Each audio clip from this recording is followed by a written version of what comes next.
Hello and welcome to Somewhere To Believe In, a new podcast from the people who bring you Greenbelt Festival.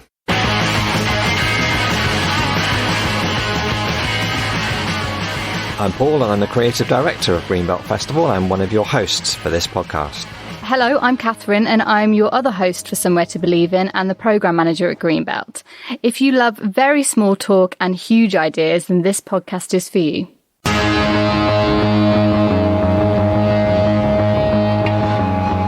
Hi Katherine, so here we are again, episode 6. That's right. 6 of 8, and I'm not going to do any maths this time. So in this episode, we're going to be talking to Ruth Hunt, who was the CEO and the leader of Stonewall, the charity, LGBT charity, for a long time and came to speak at Greenbelt in 2015. We had a great chat with her, didn't we, Katherine? We did.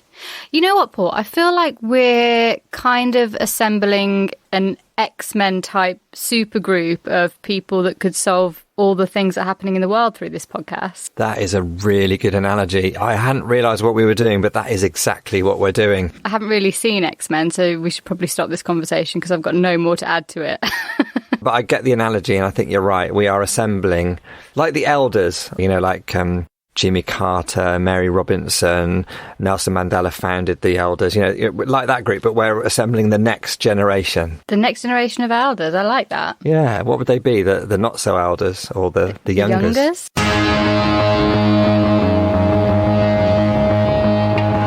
We've been on sale now for the festival for a couple of weeks and we're really encouraged. You know, lots of people are getting their passes for the day and we're enjoying putting the finishing touches together for the programme. By the time you listen to this podcast, we'll have released more detail around the schedule and the lineup. We hope it's exciting you. People seem to be excited on social media. It seems to be coming together, doesn't it? Yeah, I feel like this festival is opening a bit of a can of worms, though, which is kind of showing the glorious diversity of Greenbelt, because we had an idea of what we were going to do. And then lots of people get in touch with us because there's lots of different and weird and wonderful things that happen at Greenbelt. And they're like, oh, can we do this thing that we normally do at Greenbelt? Can we do this thing that we normally do at Greenbelt? And then it ends up becoming like a massive thing. Wonderful, but massive. It's happening, isn't it? It's happening. And, you know, we got you back off furlough, didn't we, Katherine, only just a couple of weeks ago, in order to help us just put the finishing touches to and deliver on the festival plan. You know, and our mantra was keep it simple, don't be too ambitious, let's make it manageable. And then, whoosh, the Greenbelt thing starts to happen. The Greenbelt way. But already it's really bulging at the seams, isn't it?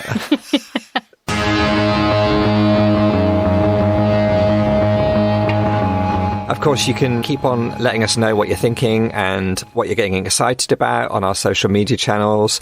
We are at Greenbelt on Twitter and at Greenbelt Festival on Facebook and Instagram, and we'd love to know what you think. And if you want to drop us comments about this podcast, we have an email address, stbi@greenbelt.org.uk.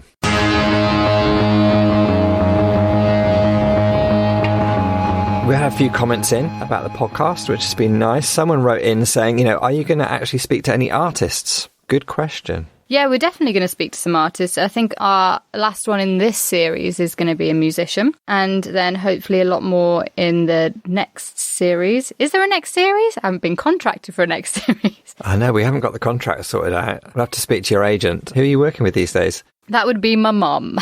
Your mum.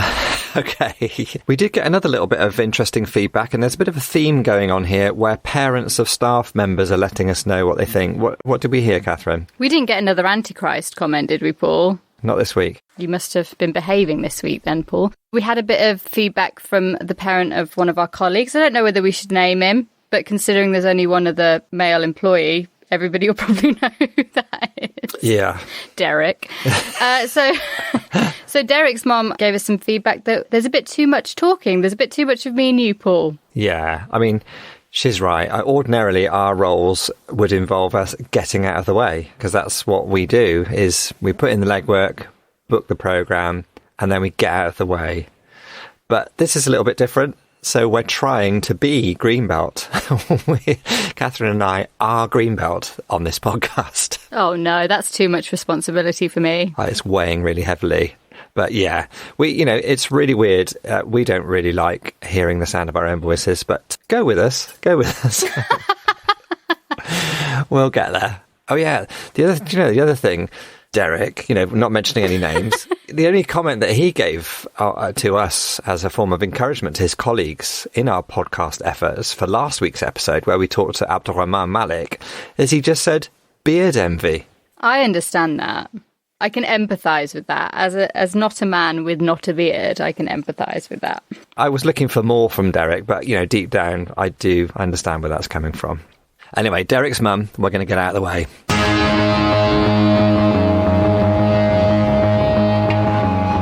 So coming up now, we've got Ruth Hunt. Ruth Hunt used to be the CEO of Stonewall and now has her own organisation called Deeds and Words with her partner Caroline. And she's also just recently become Baroness Ruth Hunt of Bethnal Green. So here we go.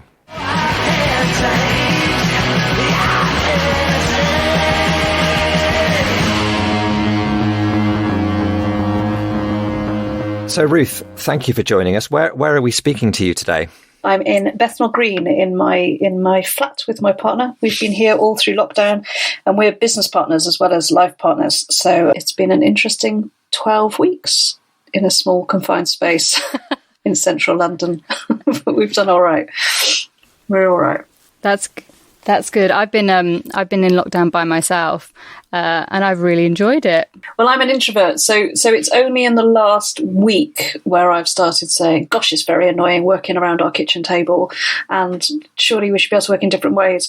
And my partner Caroline was like, do you think most people got to that point after about 2 weeks? We've really enjoyed the change of pace and the slower down and not hurtling between meetings, but the constant screen time is something else, I think.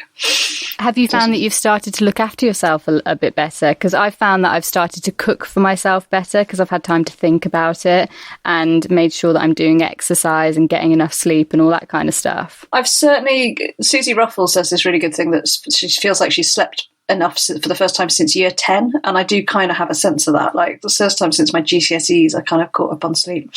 But my partner's mum and dad died just before lockdown, so we were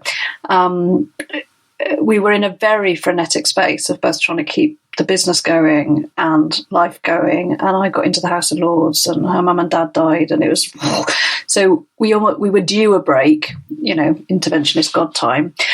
So I think we've slowed down and healed, but we used to cycle 20 kilometres every day in between places. So, you'd go from meeting to meeting to meeting. So we've felt quite sedentary, actually. We've not done too badly, but it's not quite the same frenetic physical pace we're used to. And Ruth, can I ask you a little bit about the Baroness bit, the Baroness of Bethnal Green, which I must admit, if I was going to be a Baroness, which I don't think I can be, but the Bethnal Green, the alliteration, everything about that sounds great. But what does it actually mean? What do you have to do? Being a peer in the House of Lords means that you scrutinise government plans.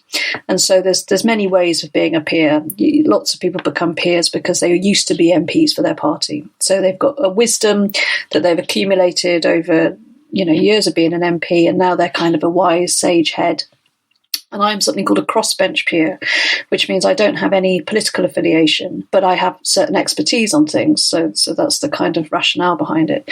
But the peers are an interesting bunch in that there is a significant number of hugely interesting expert people with very deep expertise in their field, who also have very full day jobs. So, I've got a day job, but so getting the balance right between how much you do for the Lords and how much you kind of do your day job is an interesting one. But I take it, it's a public duty for me, so I take that very seriously. And I'm very young for the House of Lords, so I'm only 40, which is a sort of slightly different perspective. And I'm at a different stage of life. If I don't work, I can't pay the mortgage, whereas there's a kind of different thing going on. And Bethnal Green, because this is where I live, but it's where my church is, it's where my community is, and it's where, if I were to advocate in the House of Lords, it would be for Bethnal Green. I was part of Theresa May's resignation honours list, and it came as a big surprise. Actually, I didn't think it was something. I thought it was for older people. To be honest, I didn't think I'd done enough to do it. And it's expected that I will certainly be very, very present around anything to do with inclusion and equalities. But actually, being part of the bigger stuff is quite important, so you understand what to do. So when my moment comes for Gender Recognition Act law reform, I better have learned what I needed to learn during the agricultural bill, because it's not the time for me to be learning what the second stage is. So there's kind of different levels of engagement that you kind of do depending on what you're capable of. And you mentioned that you're making all that work around a day job. You're now running Deeds and Words along with your partner. I wonder if you can tell us a little bit about the work that you're doing there. Well, Caroline has done this work for 3 decades, and I met her at Stonewall in 2008 when we were trying to do some really interesting cultural and organisational change then. And she worked very close with me when I took over as CEO, when I did quite a significant shift at Stonewall, what could be loosely described as a move from assimilation to a much more inclusive organisation. And she did a lot of culture change. And then we fell for each other, which is incredibly inconvenient in a small charity. So she went off and ran her own thing. And I really miss working with her, really missed working with her. So when I'd done my time at Stonewall, I certainly didn't want to run another charity or get into another job like that. And we really love working together. So we do a lot of work with what I describe as quite complex public sector bodies who are very driven by purpose. So, we do a lot of work with the Bank of England, with the Bar Council, working with barristers and helping them think about what's their bigger social purpose, and lots of bits in government and things like that. And we do work with charities like Liberty and Roundhouse. So really we're interested in helping people find their sense of purpose, which you can easily put a Christian lens on that. But my partner is assiduously atheist, but we come to the same moral position that if you have purpose and a greater sense of what you're doing and why you're doing it, you can achieve wonderful things. So we specialise in delivering lots of very intense work to large groups of people in small confined spaces. So that's been slightly screwed by COVID, but we've managed to adapt it all online. So it's been quite considerable adapting and quite heartbreaking in a way, because we're not trainers. We don't like this transmit and receive. We like conversation, and the art of conversation is not enabled through platforms. And we've got a sneaky suspicion that certainly Microsoft Teams, WebEx and all those pick up male voices faster than they pick up female voices. So when you're speaking, and if a lot of people try and jump in, the male voice will always, the women's voices will get turned down. And that's built into the tech, so there's something that we have to constantly counteract when we're trying to do this stuff. That can't be an accident, right? Design, you see, it's how things are designed. It's like the hand sanitizer that will only react to a white hand. So if you put your hand under it and it's a black hand, it doesn't see your hand. But if you put your white hand under it, it sees your hand.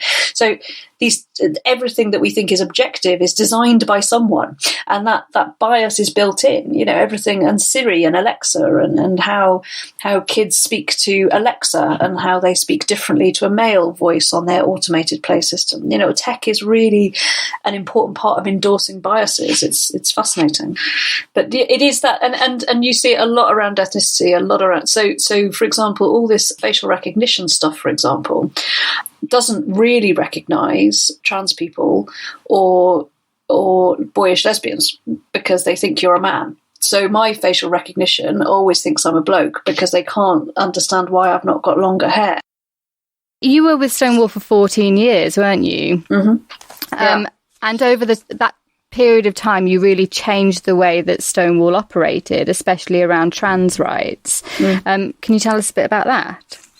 Yeah, so I started at Stonewall in 2005 when there was a very capable CEO, Ben Summerskill, who took Stonewall on its own 360 revolution that we turned into a very professional organisation where we worked a lot with big companies and schools and influencers, and if you were gay and in the civil service, we certainly knew about you, and we learned to influence in different ways through that lens.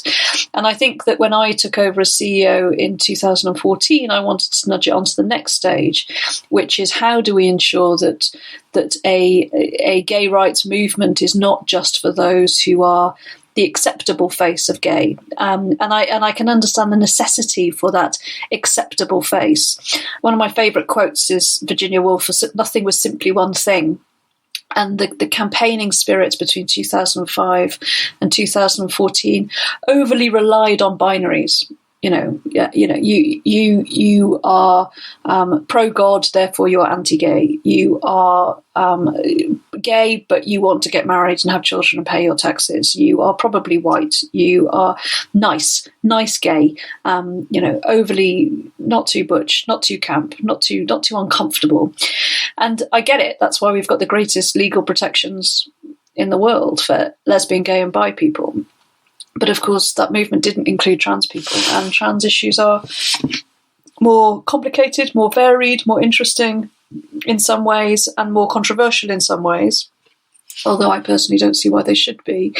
And I think we were a little too late. I think we should have probably brought trans into Stonewall in around 2008, but instead it was kind of 2016 before that really happened. And it was almost perfect timing for what resulted in a very increasingly hostile world towards minority communities, increased polarization, increased aggression, and the advent of social media. So that perfect storm, I'm glad Stonewall got its act together, really, so that we could be part of the fight. Gay people have been in the firing line for a long time. I think what's different now is that it's trans people in the firing line rather than the broader LGBT community. And that's why it's so important to me as a lesbian and a feminist to centre trans inclusion in my work, because I have power now that I didn't have. And it's beholden. There are no trans people in the House of Lords. There are no trans MPs. There are no trans mainstream journalists. There are no trans children's authors, writers who have more followers than there are trans people in the world. So those of us with whatever power we have a moral obligation, really, to use that power in whatever way we can to try and counteract some of that. One thing that strikes me, Ruth, before we get back to the talk that you gave at Greenbelt, is that I'm not sure if this was true in your Oxford University days, when I know you were very involved in student politics, but you seem to be able to combine this passion and this very clear-sighted commitment to a morality around what you believe to be right. And often that's to do with, it's always to do with inclusion, with love, with life, with light, with acceptance, with people being able to be fully who they are, no secrets. And you seem to be able to combine that with a very sort of pragmatic, almost, that might not be the right word, but a correlating, very clear sort of strategic, tactical nous. And I'm not sure that's all that common. But it is that difference between individual, organisational and societal change that I'm constantly fascinated by. And to give you a very small anecdote, me and Caroline volunteer at our local food bank, right? So every Wednesday night, and we're in charge of stock and how much money's coming in and all this kind of stuff. It's started running out of my church, and it's great, but it's a bunch of volunteers trying to learn how to run a food bank. And we can never get enough tinned meat. And tinned meat is £2 per unit, and non-meat products are £1 per unit. So my individual response is every time I go into a shop, I buy more tinned meat. And actually, the organisational response is, can we find a supplier of tinned meat? The societal response is, how do we cease the need for food banks? And the kind of keeping those three layers helps me determine my energy levels. So am I going to invest a huge amount of energy in going around every corner shop in Bethnal Green buying up tins of meat? Actually, I'm going to try and probably find a supplier, but actually a much better use of my time is to work out how we can provide food to people on a regular basis in an affordable way. So for me, I think it's very, very seductive and suits the age of ego and individual to overly get invested in that individual response. And I think it's about our desire to be rescuers. It's our desire to be doing a good thing individually. And I think it's about understanding where can we have influence and making sure we best deploy our efforts at the height of our influencing. And for some, that might be, I can go into a corner shop and buy you a can of meat. So that's what we ask for. Every Wednesday, we ask for people to come and bring some cans of meat. And that's the scope of their influence. What's the scope of my influence? Well, I've got hands on a budget, so I can find a supplier. And I'm a peer in the House of Lords. What's my scope of it? So I think it's always about understanding and seeing where is your scope of influence and what can you do with that individual problem without being seduced into what am I going to do today to make myself feel better about this problem. But that's very difficult to maintain. like, because I can just go and get some meat. So, you know, it's how you manage all those different things. Obviously, coming to Greenbelt, was it a bit of a bizarre experience? At one stage in the talk, you said something like, I'm not saying this is the most bizarre weekend of my life, but it certainly comes close. Can you remember that? Can you remember anything about your time coming to Greenbelt? I do, because me and Caroline hadn't been caught in for long. And I said, I've got this gig in a festival. Do you want to come along? And you know, we're introverts and we quite like, and she was, okay, yeah, well, you know, we're caught in, I'll come to a festival with you. I said, well, it's a Christian festival, actually. And she was like, come on, what are you doing? And I said, look, they've booked us a luxury tent. So we we shivered all night in this yurt, and I was obviously in my kind of shirt and tie and jacket, and we hadn't washed. So it was a kind of slightly, and I hadn't really talked at that stage very openly in that way about faith on that kind of platform. You know, I think part of my journey in that first year of CEO was trying to find how I combine these narratives and what is my responsibility, but also what's the personal cost of that, and you know, what does that mean, and so all those different questions kind of coalesced around Greenbelt. And I just remember sitting in a tea tent, because we don't drink alcohol, so we were sitting in this tea tent with our hats on, and Caroline was like, it's just as well I love you, isn't it? And she hadn't really heard me talking about faith before, so I suspect that's what I was reflecting on, and I had very bad hair. Well, shall we just take a listen to what you said? Well, a little bit of what you said, and then we'll dig into some questions off the back of that. So my story, I'm 35. I came out at 14, maybe 13, certainly snogging girls at 12, but that's part of a different journey. So came out around that time, and that was around the same time, and it's very odd talking about very personal things in this space because it's a big field, but I'll try. I was brought up Catholic, went to Catholic school. Me and my brother both received our first Holy Communion, and our relationship with the church was as normal and as regular as our relationships with our school, our relationship with our friends. It was part of our fabric of our life. And at that stage in adolescence where we might have drifted off, my aunt, who was also my godmother, died in childbirth and left 3 very small kids, a 4-year-old, a 2-year-old, and a little baby. And those children went to the same Catholic school that me and my brother had gone to. And what happened was that Catholic Church wrapped itself around us as a family and wrapped itself around us and our pain and the shock and the experiences that were too much for a teenager coming to terms with their sexuality. So as I read the Bible more, and I read the Bible a lot, I found a lot of God for me. There was a lot that I took from my faith. And my relationship with the Catholic Church could sometimes be described as a little childlike. It is certainly rooted in those principles of love and light and treating their neighbour as we treat each other. I believe in the one holy Catholic Church. I believe in transubstantiation. Those are all part of the fabric of my life. But as I read that Bible, nothing was discordant for me about my burgeoning loving of women. There was nothing that I read that made me go, ooh, I can't have this faith anymore.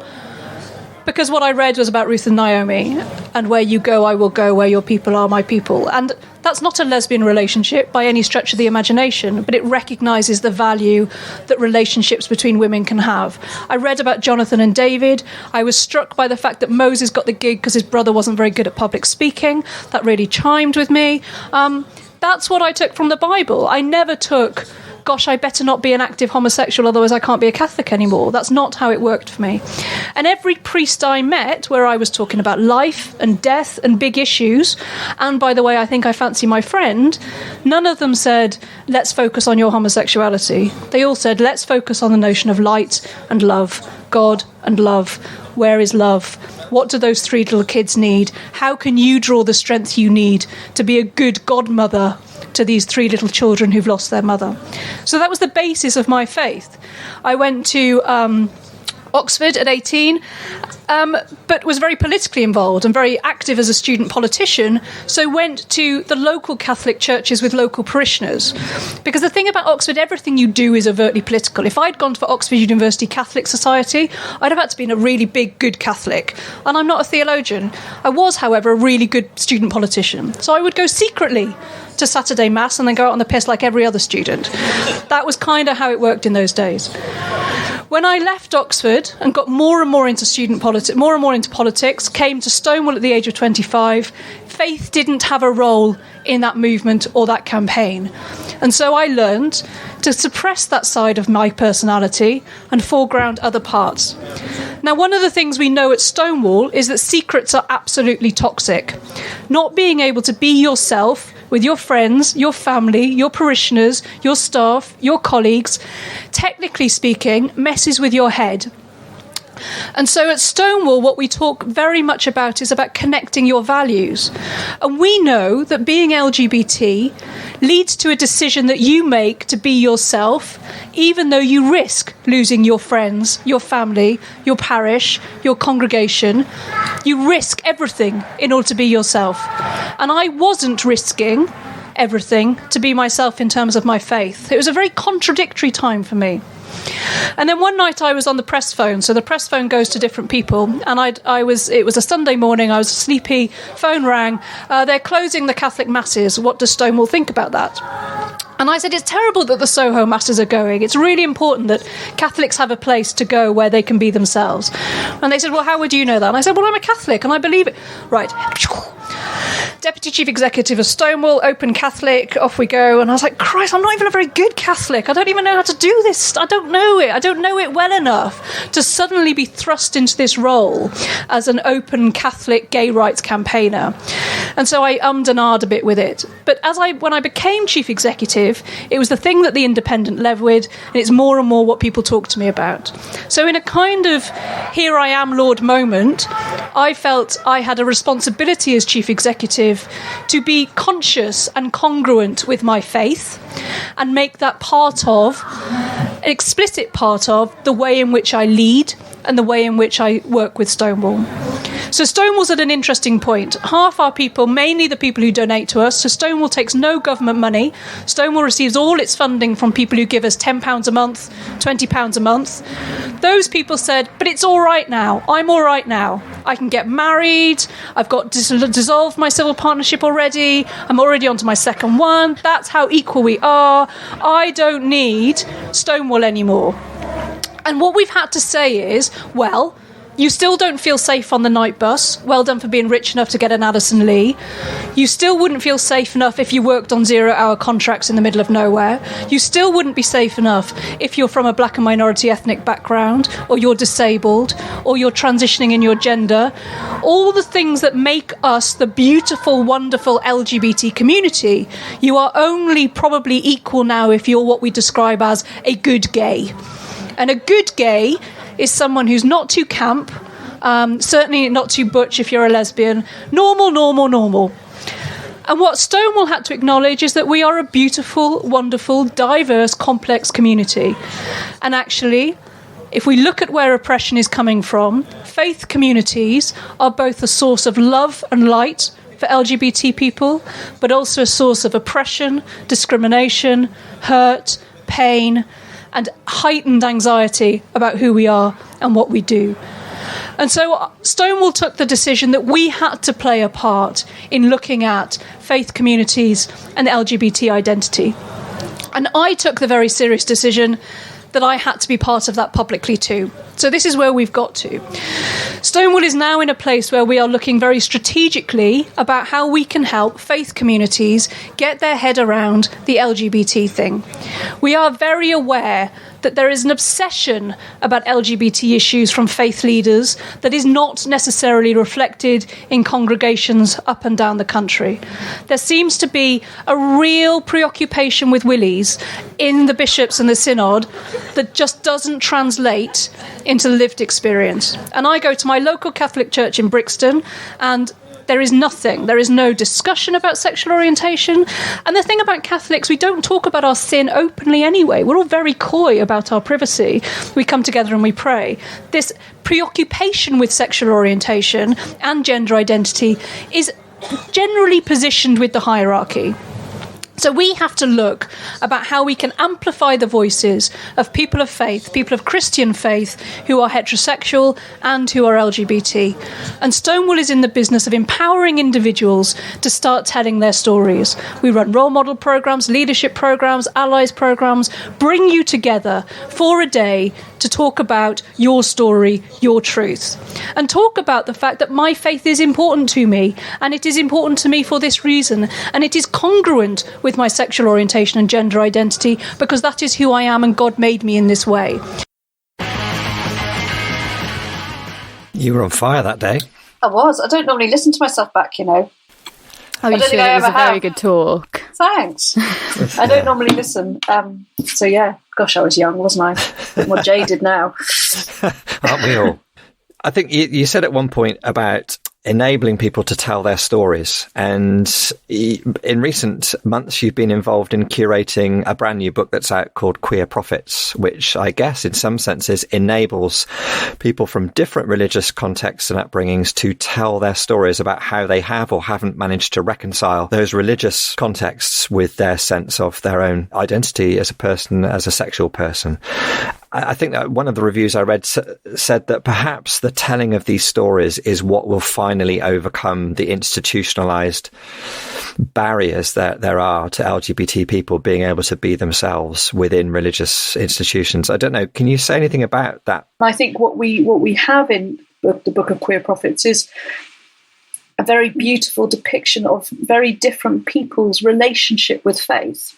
And even those who say, I have no faith, that is a conscious decision of an engagement with faith. You know, so this notion that faith is irrelevant to LGBT people is an utter misnomer. We are engaging with the subject of faith all the time and in all sorts of ways, sometimes with deeply disappointing and tragic outcomes, sometimes with amazing and wonderful outcomes.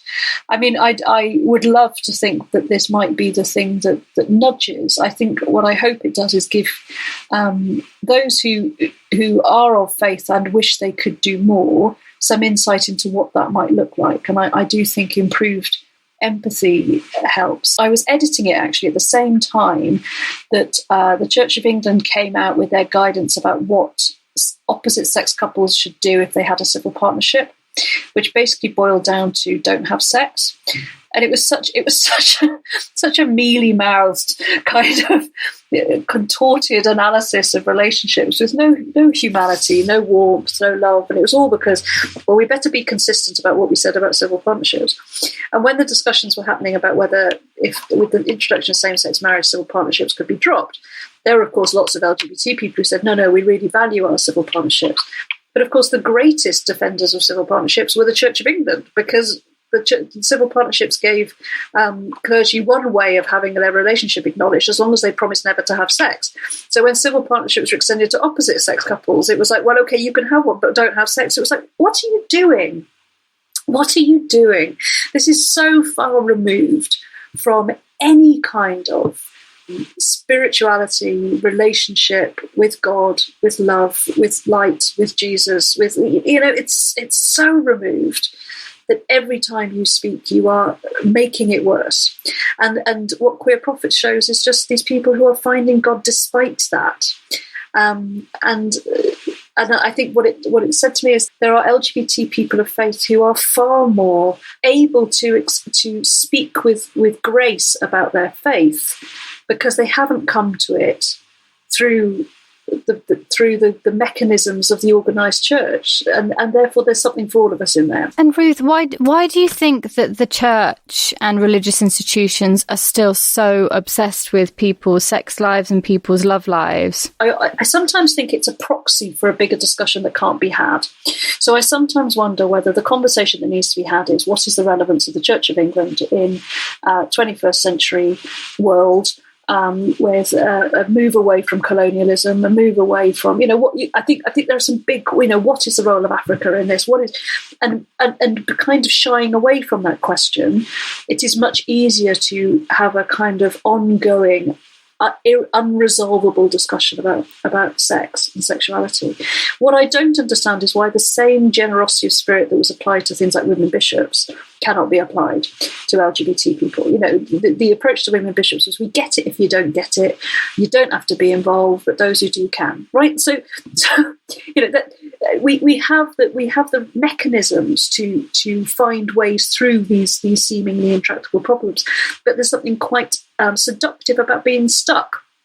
There's something very certain about staying stuck, and I think for those who are perpetuating that stuckness, the collateral is irrelevant.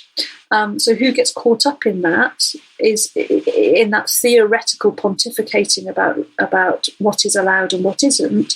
It's very easy to ignore the long-term consequences on the individual and on society. And there's kids running the food bank, there's kids who are hungry, there's kids who can't go to school because they haven't got shoes. There's plenty for our Christian communities and leaders to worry about. They don't need to worry about who I love and how I love them. So it's a source of deep sadness for me. I think there's one comment that stood out in Jeanette Winterson's chapter in Queer Prophets. Is she said something like she can't have anything to do with the father of all binaries when she thinks about God. And I think that perhaps there's a little bit of that. This idea of who's in, who's out, who's right, who's wrong is still very seductive. This idea that things need to be very clear-cut, simple, definable, neat, normal. But life just isn't like that, is it? No. And I think that's become more clear during COVID with more masses taking place around kitchen tables, with shonky camera work, and what does this boil down to? What do our faiths boil down to when you strip away through necessity and circumstance? What is it that remains? And it is 12 people or 12,000 people on a Zoom call listening to someone say the creed. And I no more know what's going on in those 19 bedrooms as they know what's going on in mine. And all we can try and do is live our best life and understand that that's not always possible. So there has to be some human compassion in a world that is increasingly hard and cruel. And, we are going to see the greatest level of unemployment that this country has seen since the post-Second World War, poverty, the generational gap that's going to be inflicted on kids who've not been able to go to school for the last 12 weeks. The problems we are facing are immense. And if there was ever a need for a coherent and compassionate and kind church faith community, now is that moment. Do you think things are improving? Is there hope for the future? Always, yes. And things are, HarperCollins published this book, whereas it would have been an online blog somewhere 5 years ago.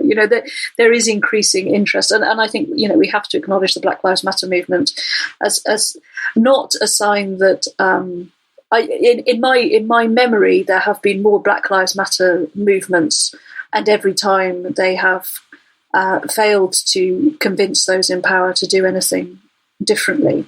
Something different has happened this time. And whereas I think there's been a significant outpouring of white guilt, but not much white action, something is a bit different this time. And my heart breaks for the people of colour who have to relentlessly continue to tell their story and explain and solve and help and provide and reassure and make sure everybody's very comfortable with what they're saying. That's an ongoing trauma for them. I think something's happening in that white people are starting possibly to understand that they might have to do some work themselves, not just wait for it to be done to them. And I think that capacity for self-reflection around inclusion will only have a positive output on things like church communities.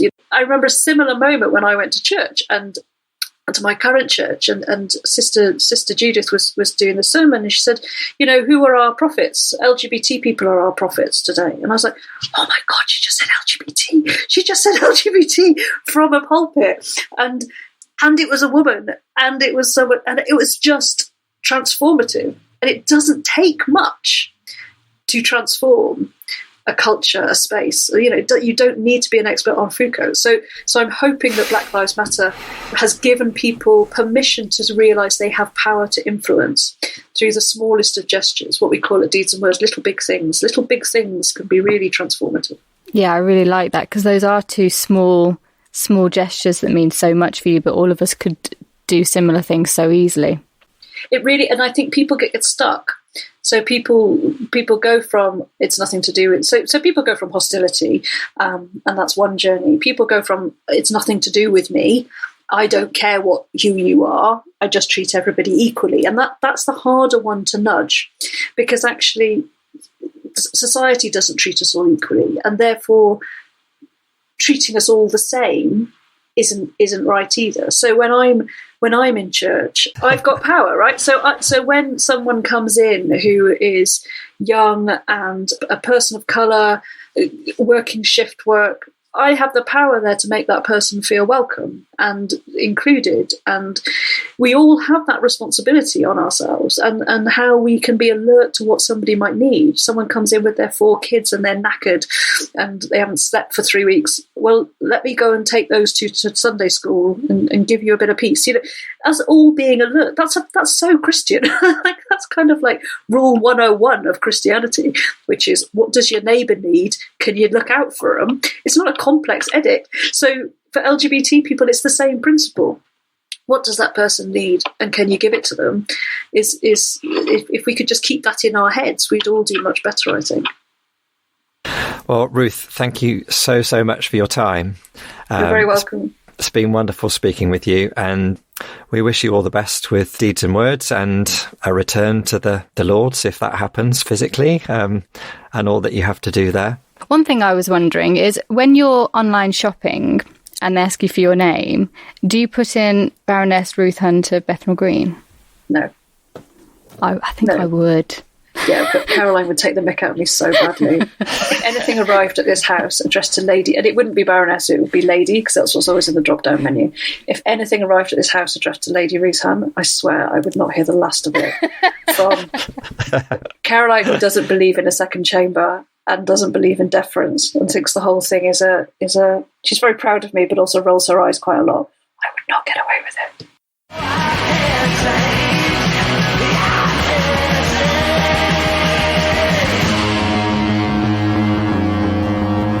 So that was an incredible conversation.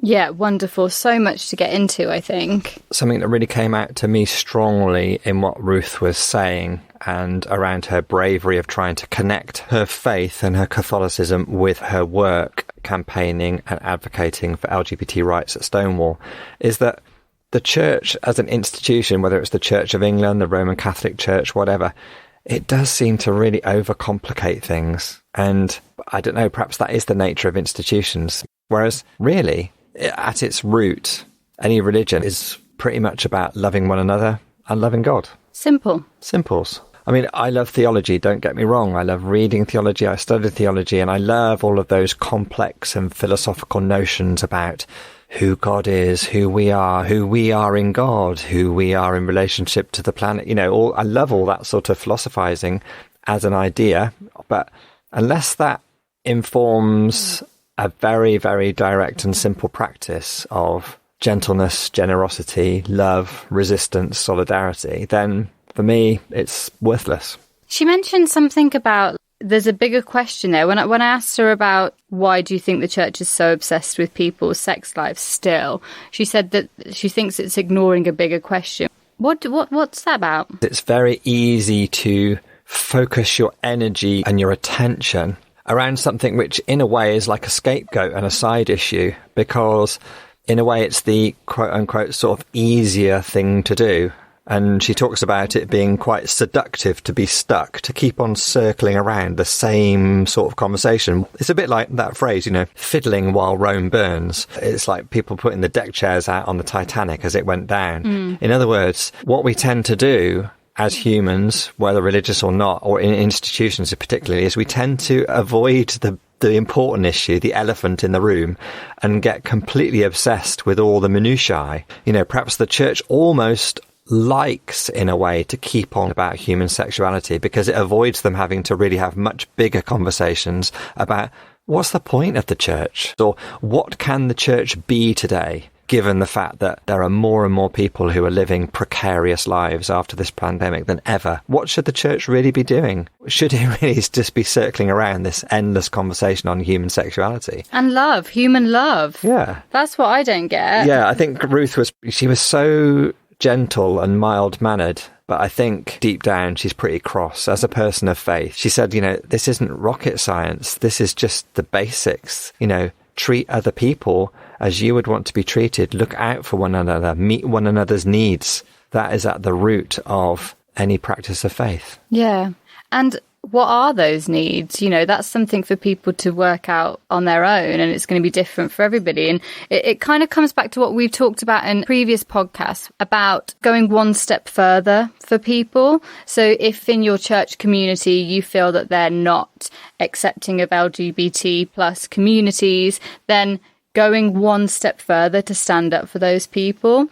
That's loving thy neighbour. That's helping other people, I think. That goes right the way back to episode 1 and Roman talking to us about empathy being not just sympathy, but going that one step further, as you say. And that's where change happens, I guess. That's where change is made, both in your life and in the lives of those you're wanting to stand with and support. And it makes sense as well, because a lot of times we leave the people up to do that fighting are the people that are normally being oppressed by that situation. And I think this is something that's come out really clearly with the Black Lives Matter campaign this time, is don't come to Black people and ask them what to do. This is your society. It's time for you to stand up now. You do the learning, you do the thinking, and you stand up.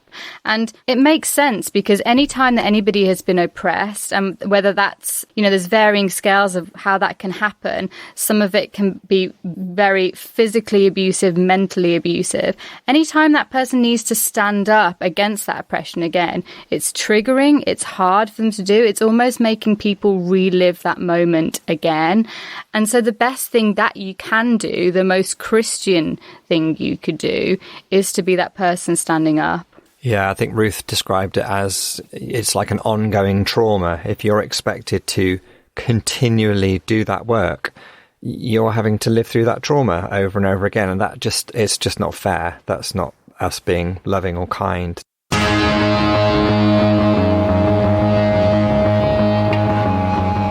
One thing that I was really impressed, among many other things, with Ruth is she's very, very clear about the different areas of her life where she can have an impact and where she can make a difference. Did that strike you? Because for me, I thought, wow, I need to do some of that thinking for myself. Yeah, and I loved how simply she put it in that story about her at the food bank, that you have the individual response, which was to go and buy meat, and then you have the organisational response, which is to try and find a meat supplier, and then you have the societal response, which is to try and feed people and stop them needing to use food banks. That's brilliant. I really have to train myself to be that logical and not emotional about situations, but hearing stuff like that gives me a very clear way forward of trying to assess where I can be helpful. I think I've completely forgotten how to do that sort of self-reflection where I think, what is it that I can do? Where can I have influence? I think I've forgotten that. And I need to get back into that and do some work, I think. Ruth's response now, with the influence that she has around her job, will always be a kind of more societal response. And your role at Greenbelt as well, you have a response around that, which is organisational and almost societal. Don't beat yourself up, Paul. At the end of the day, I think that Ruth's analogy reminded me that there's always space and time for us to do some self-reflection and look at our motivations, look at what we're doing. It's hard, though, sometimes, isn't it? Because that self-reflection means that you have to look at yourself and go, yeah, you could be better. I know that's something that I faced, especially this time with the Black Lives Matter campaign. I think that I've done my bit, and then all of a sudden I was faced with having to really reflect that I haven't done enough. I don't think that any of us have done enough, because if we had been doing enough, then it wouldn't be still an issue. We're all humans, aren't we? At the end of the day, there's going to be a degree of self-interest and ego in almost everything that we do and think about, I guess. It's just learning, as you say, to clock that and recognise it. not let it sort of control us. Do you have people around you that can clock it for you? Chantal is an absolutely fabulous clocker. She's absolutely merciless. That's great. How about you? Yeah, I think my family are a good clocker. Is this a word, clocker? It should be. Who's your clocker? Everyone needs a clocker.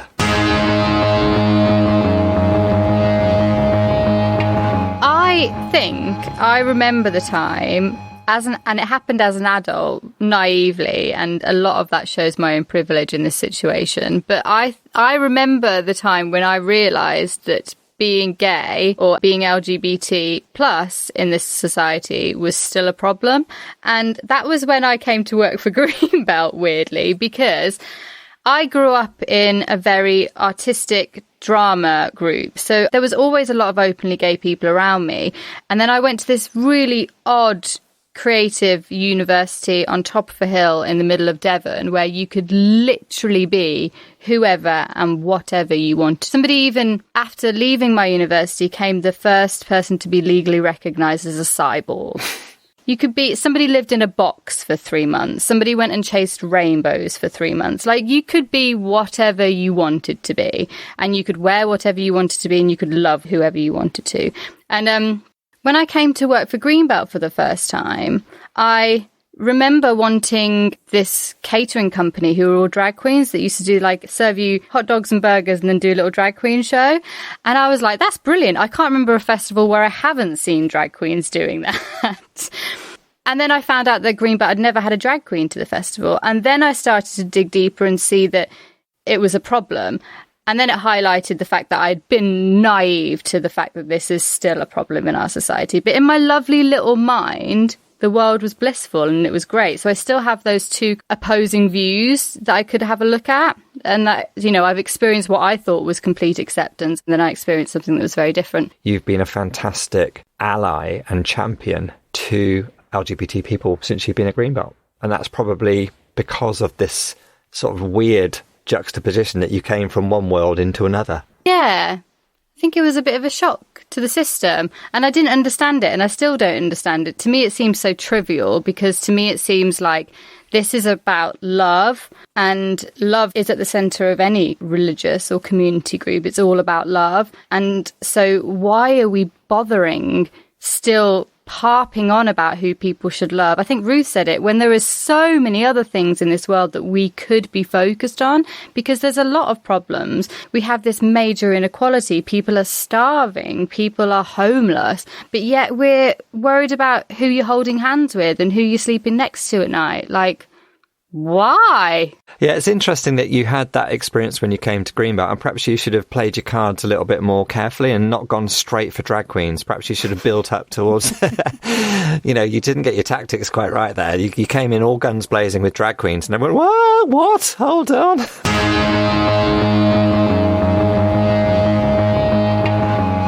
So as long as I can remember coming to Greenbelt, there has always been safe space meetings and opportunities for LGBT people to meet. And then what's happened over the years, sounds really silly to say it now, but if you think back to the 1980s, you know, even in wider culture, even in wider society, to provide gay people with a space and affirmation and a chance to be exactly who they are, no secrets, no pretending, no closets, that in itself was quite a revolutionary thing at the time. It took Greenbelt, I guess, a long time then to start to mainstream the concerns of and the fantastic, prophetic, creative imagination of LGBT people within the broader programme. And I think that that's what's happened over the last 10, 15, 20 years. I think it's been amazing. I think it's transformed the festival. And I'm proud now that a lot of people who struggle to connect their sort of Christianity or their faith with their sexual identity because of the messages that they're getting in their own settings call Greenbelt their home, where they feel that those two things can belong together. And I'm proud of that, I guess. Still a lot of work to do, but that's kind of bittersweet, isn't it? Because that's lovely that we can provide a home, but that home is for 4 days of the year. And it's sad that those 4 days are when people can actually maybe be completely themselves and comfortable with themselves.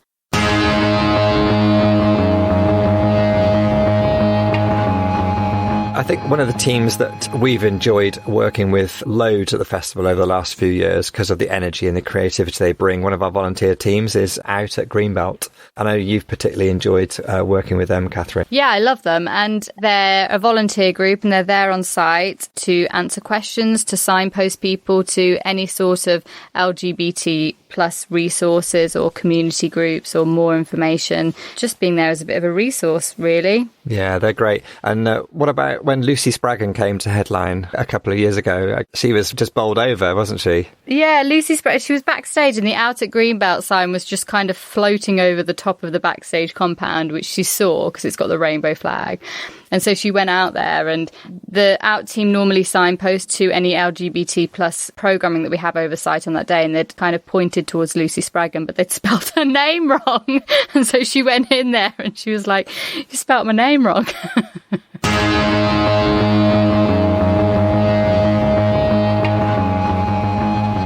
What about that bit where Ruth says that Microsoft Teams pick up male voices and that there's kind of this bias built into the tech because this tech was built by somebody?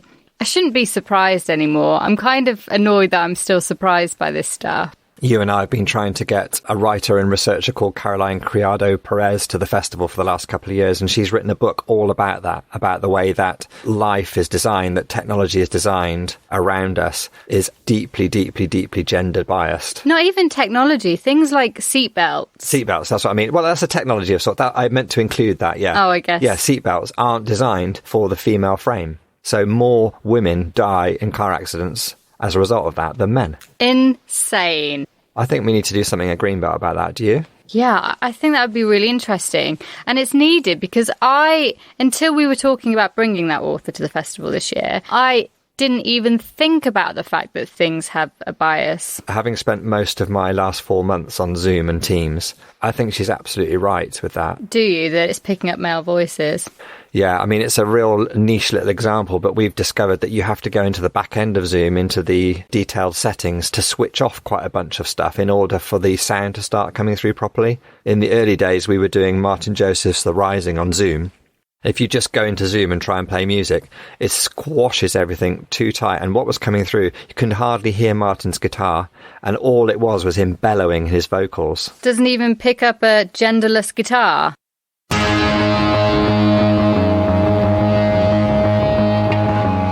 We get people who accuse Greenbelt of just being an echo chamber and just sort of like reinforcing its own liberal, progressive, lovey-dovey, warm, inclusive beliefs. Sounds wonderful. Yeah, it does sound good, doesn't it?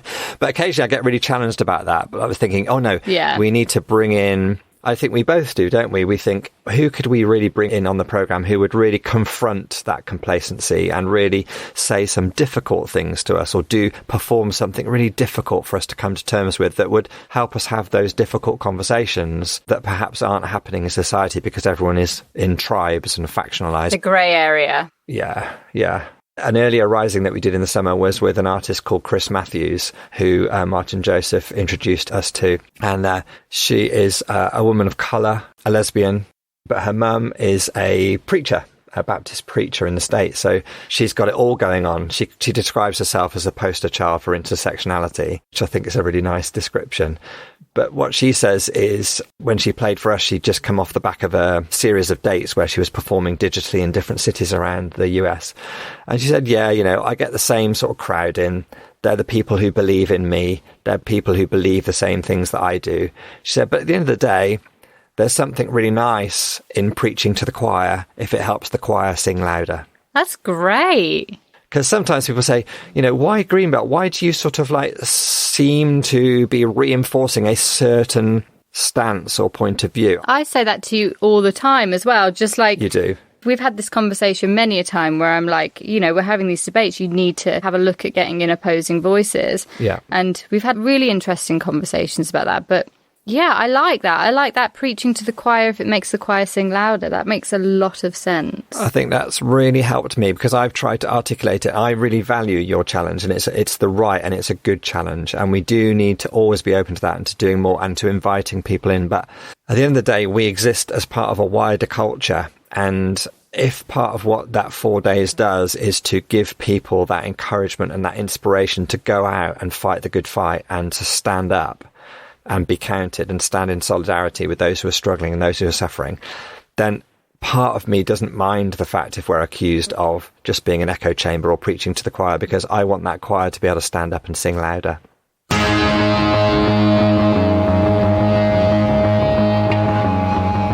So we'd like to say a huge thank you to Ruth Hunt. I think that, I don't know about you, Catherine, she has caused more reflection in me than perhaps any of our guests that we've had so far. Yeah, she's wonderful. And I'm really looking forward to having her at the festival with her Book of Queer Prophets. Yeah, and hopefully when she comes back, she can relax and enjoy the festival more next time. We'll put her in a hotel instead of a tent. We do that, don't we? It's like a rites of passage. We just want to test if people are really going to get the Greenbelt space by putting them in a tent. Yeah. Also, we didn't really have a lot of money when she came the last time, so we were putting everybody in tents. That was 2015, after we had almost lost the festival, and we only did the festival for a certain amount of people, and we were really, oh man, those were tough times, weren't they? Super poor. We couldn't print in colour in the office. We could only print in black and white. That's how much we stripped back everything. We couldn't order any new pens, any new pencils. Staplers were a no. And even though they only came in once a week for like a couple of hours, we also had to discontinue employing the cleaners, didn't we? And we had to go on a rota ourselves to clean the office, which was an old schoolroom building that we had, and it needed quite a lot of cleaning because it was really falling down. There was dust and plaster work coming on off all over the place. So those were interesting times. You'd go from like negotiating with the agent of the polyphonic spree to with your marigolds on cleaning a toilet. Yeah, we really do suffer for our art, don't we? But, you know, we don't mind because we get to make Greenbelt. We'll do anything. Never again. No, that is, you know, in our slight defence, that is one of the reasons why we had Ruth and Caroline sleeping in a tent. In fact, at one stage they were going to be in my camper van, but we thought that was inappropriate.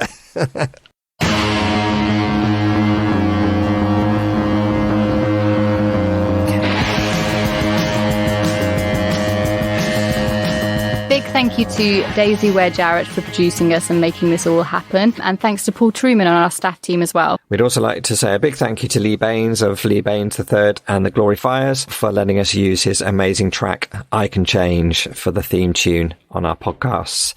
And also to Kat and Josh on our Recorded Talks volunteer team for making us sound good by editing us so well.